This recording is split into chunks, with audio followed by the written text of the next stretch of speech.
a land of towering pines and frozen lakes, where winter grips the earth with relentless force. The terrain is as rugged as it is breathtaking, a wild beauty carved by ice and time. But hidden beneath the snow and time itself, a mystery awaits. Deep in the wilderness, colossal iron giants rest in quiet decay, left behind by the logging empires that once ruled this frozen frontier. On this episode of the Greenway Outdoors, our journey takes us off the grid. Ski-doos carry us across the ice and snow as we chase the story of these mechanical relics. But the adventure doesn't stop there. Beneath the frozen surface, native trout and landlocked salmon await, and the bite is on. Epic battles below the ice, forgotten history above it, and an adventure through one of the wildest landscapes in America.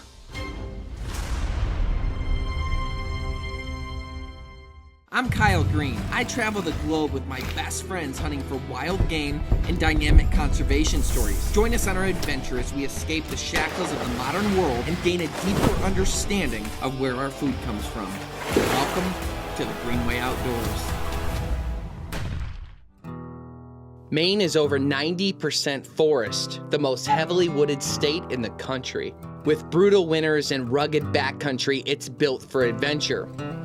Before we start our journey, we stop at Ride North Recreation to load up on skidoos that will be imperative for our journey ahead.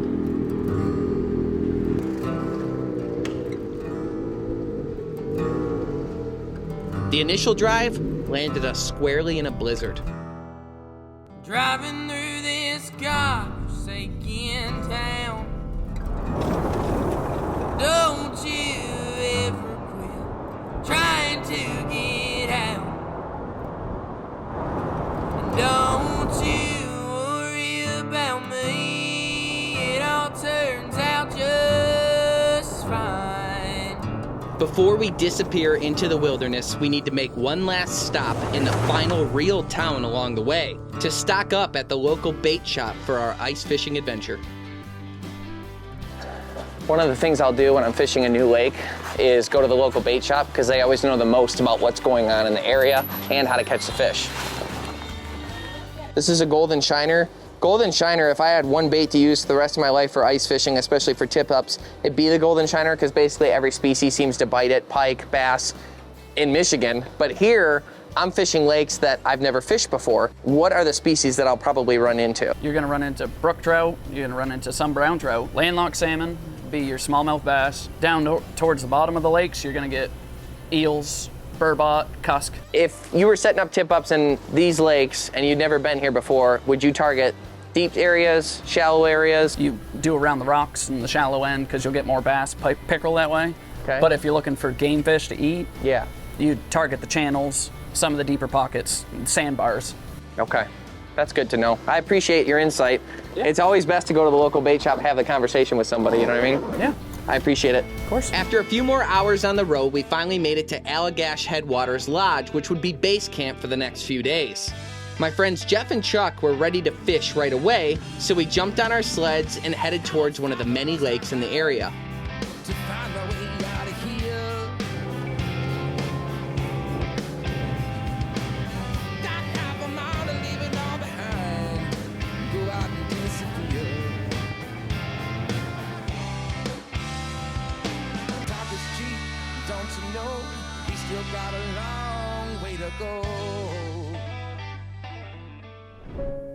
I've got some coyote tracks here. That's not exactly a good sign for fish, but maybe we bring the rifles out and try that later. We got a visitor. Oh, geez. How are you? I'm good. How are you guys? Good. Are you DNR?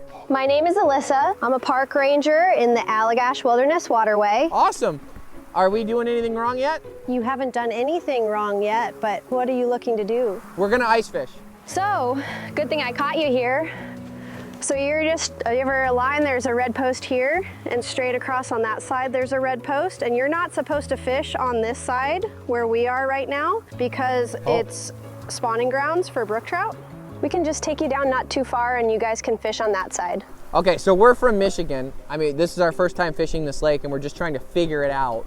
So would you recommend like us starting shallow and then working our way out deeper? Like what's the best option? So what are you looking to fish for? Brook trout or? It'd be cool to get a big brook trout. Okay, yep. So if you go down this way, stick to the shoreline pretty much. It's really only not that far down, just a few feet. Really? Drill some holes. People have been doing well in the shallows. So by the way, how long are you guys gonna be out here for? I'm hoping like 5-6 hours. Okay, well, if you're up for some history lessons after your fishing session, I've got spots I can bring you and point you in the direction of. Really, here? Right here, not far from where we are. Well then, yeah, if you want to come over, you know, just before dinner time or something, grab us, we'll go with you. Sounds good to me. All right, thank you. See you in a bit. I have to admit, Alyssa made me curious about what cool historical sites might be around this area. In the meantime, we focused ourselves on drilling holes, putting down baits, and setting up the shanty so we could hopefully catch some brook trout. It wasn't long before Chuck yelled that he had one on. Is it big? I don't know, hard to tell. It's definitely hit hard. Oh, it's a big brookie. Big brookie. Nice. Oh. Nice. That's a perfect fish. Good job, Chuck. Thanks, brother. What are you... Dude, you're using a steel leader. Chuck's using a steel leader. So like, steel leaders you use for pike and things like that. And I mean, you can use them for anything, but everyone was like, oh, the brook trout are line shine. You have to be careful. You can't use real thick line. And you're using a metal wire as your line and you still got this. Well, I didn't have any sinkers, so it's the best I could do. Perfect fish. Okay. Oh yeah, measure it out. Pinch the tail. He is 15 inches, so he's over 14. Nice. So that's 1 inch wild. over 14. You're allowed one of those per day out here. That's a great fish. Yeah. Look at that thing. That's awesome. Good for you, Chuck. Dinner is served. Coming up next on the Greenway Outdoors, we dive into the past and uncover ancient relics. Follow the Greenway Outdoors on all social platforms for our weekly podcast, vlogs, how-tos, merch, and more. Powered by Dynamo CX. The Greenway Outdoors is brought to you by Ram Trucks. Nothing stops Ram. And by Bass Pro Shops and Cabela's. Your adventure starts here. Onyx Hunt. Know where you stand with the #1 hunting app. Savage Arms, where better comes standard. Boss Shot Shells, premium grade and American made. Nosler Ammunition, a step above the rest. And by Carlson's Choke Tubes, the only choke tube we've ever used. Welcome back to the Greenway Outdoors. We have been ice fishing remote lakes deep in the Maine Woods. Now we're meeting back up with Park Ranger Alyssa to uncover the history that is hidden beneath snow and time. The first stop is a decommissioned trestle that once acted as a passage for trains to go over the lake. I get the hint. This hasn't been used in a while. Since 1926, so almost about 100 years. Jeez. And now it's really only used as an otter toilet, or the occasional lynx will cross it. Otter toilet? Like, are they peeking up on a rock and using the toilet and then They're hiding it, or? doing everything you would do, just right on the rocks. Okay. Yeah, yeah. 1 and 2. Yeah, so 1926 it was built. The locomotives, both of them, would come on their 13-mile trip across Allagash Stream here. Behind us is Chamberlain Lake, and they would make their way this way to Umbazookskus Lake, and that's where they would dump off all the pulpwood, and it would ultimately go down towards the west branch of the Penobscot. And the pulpwood would make like paper? Yep, so Great Northern Paper owned the trains, and that's what they were doing. So where are the trains now? So they are that way, and they're going to be on the western shore of Eagle Lake. And if we head towards the northeastern shore of Chamberlain, you can cut through past the tramway on your way to the trains. They're just chilling there? Yeah, ghost trains. When the Great Depression hit around 1933, they had only been in operation for 6 years, and they decided it was cheaper to leave them there and just shut the doors and walk away. Why do they call them ghost trains? Because you don't think that walking in the wilderness, you're going to come across the history of the logging industry. Right. So it's It's probably more like a poltergeist then. pretty close. To be Pretty clear, there close. aren't ghosts, right? No, you might hear the occasional cello in the Okay, middle of the okay, I feel night, better. but yeah. Here, show me real quick so we don't get lost.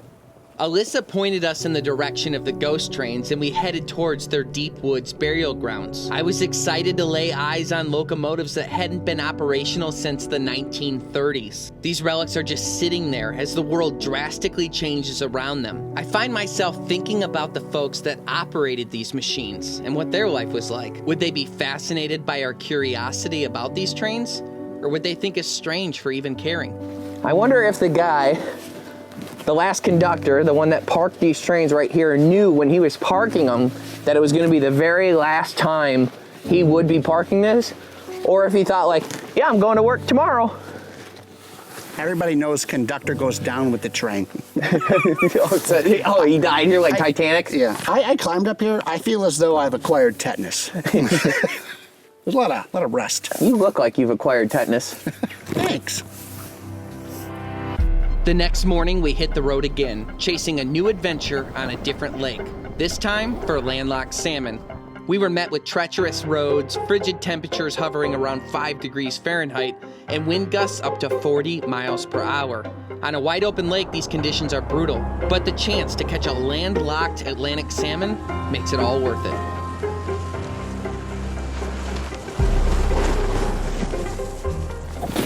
Today we're going to be fishing for Atlantic salmon, but when I say Atlantic salmon, I'm actually referring to landlocked Atlantic salmon. So Atlantic salmon in the ocean are actually endangered right now. Pollution, overfishing, and dams have actually blocked their migration paths. Just a lot of things have completely wiped out the species near the end of the 1800s. And because of that, there are not any fishing seasons that you can do for the migratory ones. We still have a few here left in Maine, but this is pretty much the last place on earth where you're going to see those fish. That said, we're still able to fish for the landlocked version of them, which are just fish that were either locked into the lake system through the dams or they were stocked by the Department of Natural Resources here. All I'm gonna be using is just a basic hook with a sinker and smelt. That's like their favorite fish, but I'm excited because it's an opportunity to actually be able to fish for this fish when you can't do it like any other time. Actually see one up close, touch it, see how the different taste is, but I'm pretty pumped about that. The ride down to this lake was by far our hardest yet. There were almost no tracks on any of the trails we had to take to get to this remote lake. Once we were there, the wind was whipping so hard that just setting up the shanty proved to be extremely challenging. But once we were inside, I have never appreciated a shanty more in my life. After 4.5 hours, we had all but lost hope of catching a salmon. We didn't have one bite, and things were not looking good. Jeff, the wind is howling worse than before, and packing up is gonna be treacherous. I hate to conclude this part of our trip by not getting a fish, but I just don't see what can be done at this point. We're not getting any bites. The problem is I don't think the tip-ups will be able to even know if there is a bite. Everything's getting blown in. It's like a blizzard. Exactly. So I think we pack up. Don't move. What do you mean? Fish. Are you serious? Yep. Shut up. Are you serious? Dude. Oh. Oh God. He's in a new pool. He's in new. Oh God. Oh, splash me, bro. So this is an Atlantic salmon, landlocked, and it looks like he's probably About 12. Yeah, about 12 inches or so. They have to be 14 to keep. They glisten, man, don't they? It's crazy to think that if he could just make it to the ocean, you wouldn't be allowed to catch him. That's true. I don't know if this was a stocked fish or not. It looks like he's got one fin clipped, which leads me to believe he probably is a stocked fish. Mm-hmm. I just don't know which ones they clip here, but he's missing one right there, so he's probably a stocked fish, meaning they raised him from a baby and then let him go for fishermen to catch. But unfortunately, he hasn't lived long enough for us to be able to eat this one, but at least we got to see this fish up close. We actually got to look at him, and I feel like our journey was well worth it now, because that was pretty treacherous. Fish we've never caught before. You want to let him go since you got him? Okay. Get bigger and tell your friends to come over here. Coming up next on the Greenway Outdoors, Chuck takes us to one last lake, and the brook trout action is nonstop. The Greenway Outdoors is brought to you by Ram Trucks. Nothing stops Ram. And by Bass Pro Shops and Cabela's. Your adventure starts here. Tracker Boats. Fish the finest. And by Eagle Fishing. Tactical fishing gear for the savvy angler. Welcome back to the Greenway Outdoors. We are in Maine and just arrived at a new lake with only a few hours left of daylight. But we didn't need much time to start catching fish. So I'm just trying in a couple different spots. This is about 3 foot of water as well. Sometimes these fish will move in like patterns around the lake. So it'll be like you'll get wham, wham, wham, wham, wham, tons of hits and then nothing for a little while. And then wham, wham, wham. And by moving around. Oh, hey, wow. That is awesome. There you go. We're in Maine right now, but this is actually Michigan state fish. So I feel like they're finally cooperating for us just out of the fact that, you know, we're one of theirs. I'm just pumped about it. This is really cool.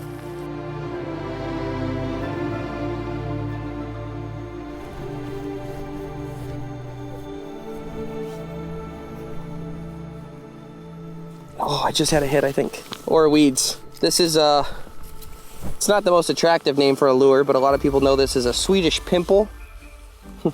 Or a fish zit if you're from Michigan. That's not really a Michigan thing, I just made that up. But it's a well-known ice fishing lure a lot of people use.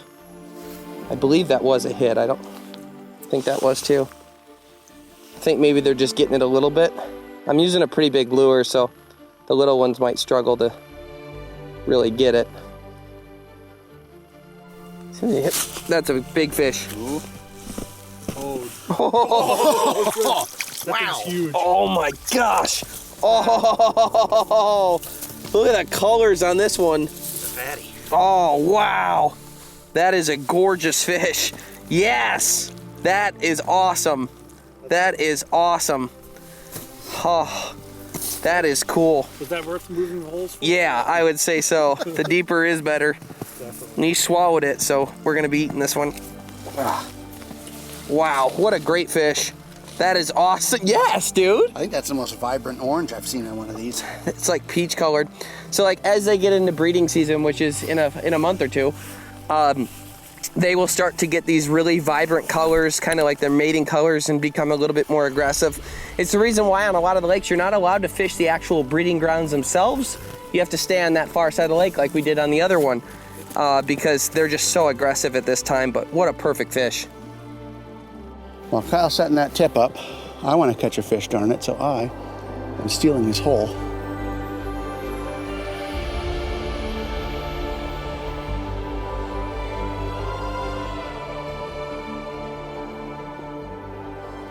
Ooh. Big one? Yes! Big? Another good brook trout. Jeez. This is like make-believe town. Ouch. Ooh, he's gonna hook me. There we go.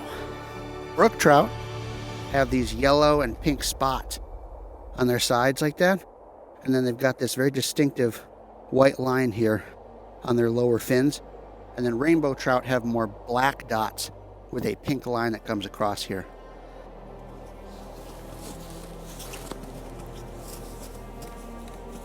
So I normally like to see this spinning.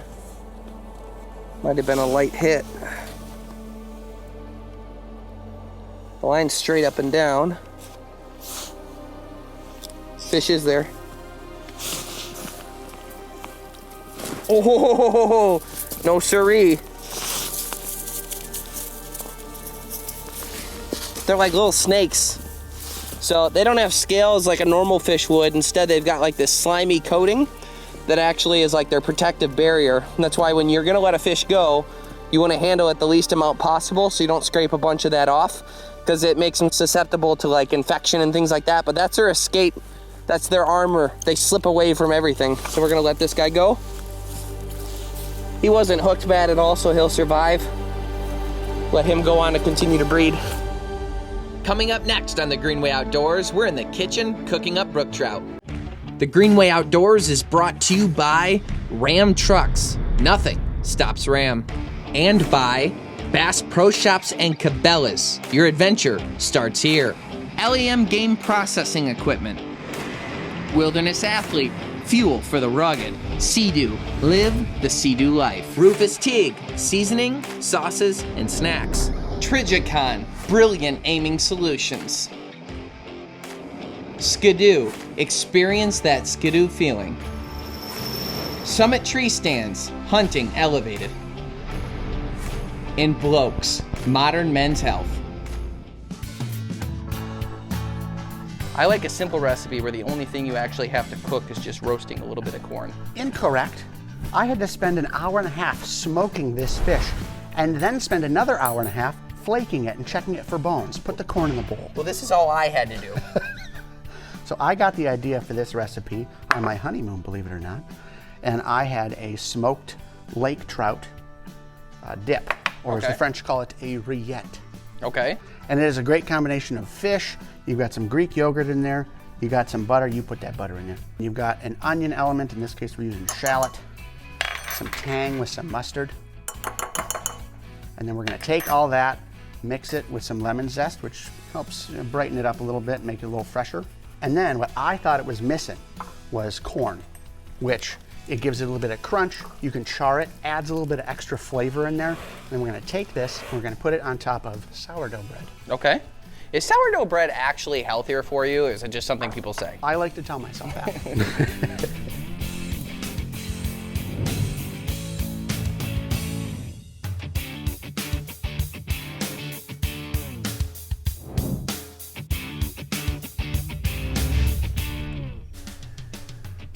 Cheers. Cheers. Okay. Thank you. That corn did exactly what I wanted it to. Gave it a little bit of extra crunch. That's great. I would eat this all the time. It was great.